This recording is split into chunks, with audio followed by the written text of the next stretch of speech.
सोचो एक ट्रेन जिसका नाम एक्सप्रेस है और वो दुनिया की सबसे स्लो ट्रेन है। अजीब लगता है ना?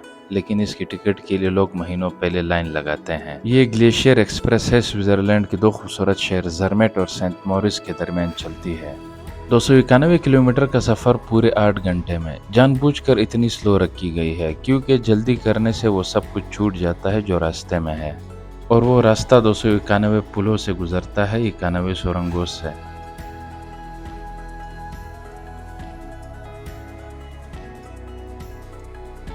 कुछ ट्रेनें सिर्फ एक जगह से दूसरी जगह पहुंचाती है, लेकिन कुछ ट्रेन ऐसी होती है जिनका सफ़र खुद ही एक मंजिल बन जाता है। ग्लेशियर एक्सप्रेस इन्हीं में से एक है। स्विट्जरलैंड के 3 सूबों से गुजरता हुआ ये रास्ता सिर्फ पहाड़ों का सिलसिला नहीं बल्कि एक मुकम्मल तजुर्बा है।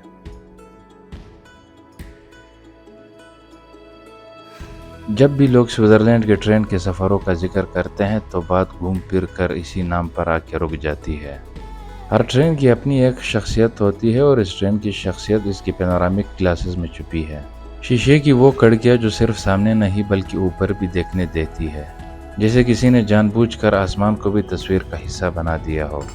इसकी पटरियाँ भी ख़ास तौर पर पतली रखी गई है ताकि ये ट्रेन उन तंग पहाड़ी रास्तों से गुजर सके जहाँ आम ट्रेन सोच भी नहीं सकती। इस ट्रेन में सफ़र करने के 3 रास्ते हैं और हर रास्ते का अपना एक मिजाज है। सेकंड क्लास वो चुनते हैं जो सीधा सीधा मंजर देखना चाहते हैं, सीधी सीधी सीटिंग, 2 का जोड़ा और खिड़की से वो खूबसूरती जो बाकी क्लास में भी दिखती है।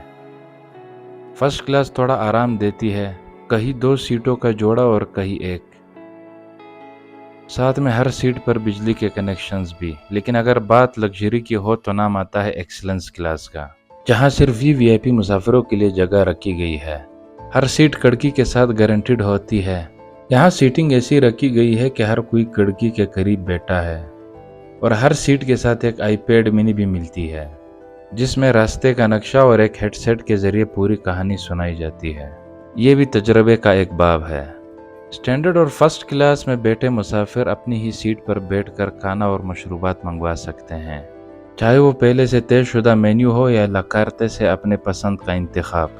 लेकिन एक्सीलेंस क्लास का अंदाज एकदम जुदा है। यहाँ सफ़र शुरू होता ही एक जाम और खुश उम्मीद प्लेटर से, फिर आती है 5 मरलों पर मुश्तमिल एक ख़ास मेन्यू, जिसमें अल्पाइन इलाके के ताज़ा अज्जा ट्रेन के अपनी छोटी सी बावर्ची खाने में तैयार की जाती है।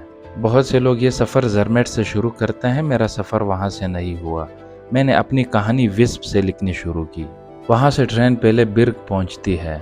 बिर्ग से निकलती ही ट्रेन रोने दरिया को पार करती है और उस वक्त शुरू होती है अपर रोने वैली की वो तंग वादियाँ जहाँ कभी कभी पहाड़ इतने करीब आ जाते हैं लगता है कि ट्रेन उनके साए में चल रही है। अब जो बात सबसे ज़्यादा पूछी जाती है, जेब पर कितना असर पड़ता है। पूरे रास्ते यानी जर्मेट से सेंट मॉरिस के टिकट सेकंड क्लास में तकरीबन 160 स्विस फ्रैंक्स का पड़ता है और फर्स्ट क्लास या एक्सीलेंस क्लास का टिकट 272 स्विस फ्रैंक्स तक जाता है। लेकिन सिर्फ टिकट काफ़ी नहीं, इसके साथ मैंडेटरी सीट रिजर्वेशन भी लेनी पड़ती है, जो फर्स्ट और सेकंड क्लास के लिए तकरीबन 54 स्विस फ्रैंक्स, जबकि एक्सीलेंस क्लास की रिजर्वेशन अकेले 540 स्विस फ्रैंक्स तक पहुंच जाती है। यानी अगर कोई एक्सीलेंस क्लास में पूरा सफ़र करना चाहे तो टोटल खर्चा 800 स्विस फ्रैंक्स तक चला जाता है, यानी 2.5 लाख से ज़्यादा पाकिस्तानी रुपीस सिर्फ एक ट्रेन की सीट के लिए। और फिर भी लोग ये सीट महीनों पहले बुक करवा लेते हैं। अगर कोई भी स्विट्ज़रलैंड जाना चाह रहा हो तो ये सफ़र ज़रूर करना चाहिए। ज़रूरी नहीं कि एक्सीलेंस क्लास ही लें, सेकंड क्लास ही लें। सेकंड क्लास में भी वही खिड़की, वही मंजर, वही सुरंगें आती है। फ़र्क सिर्फ खाना और सीट का आराम का है। मंजर सब के लिए बराबर है और यही इस ट्रेन की सबसे खूबसूरत बात है कि यहाँ अमीरी और गरीबी का मंजर नहीं बदलता, सिर्फ तजुर्बा का अंदाज बदलता है।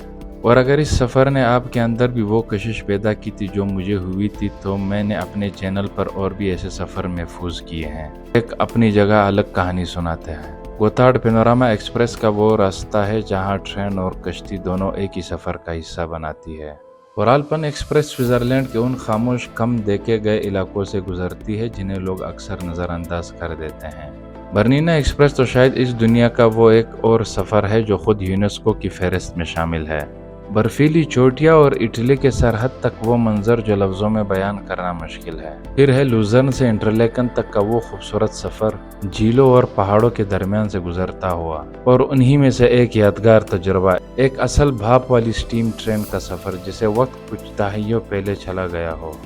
اور یہ صرف ٹرینیں نہیں، میں نے بے شمار پینورامک کیبل کار کا سفر بھی کور کیے ہیں، جہاں زمین پیچھے رہ جاتی ہے اور سوئس آلپس آپ کے قدموں تلے نظر آتی ہے۔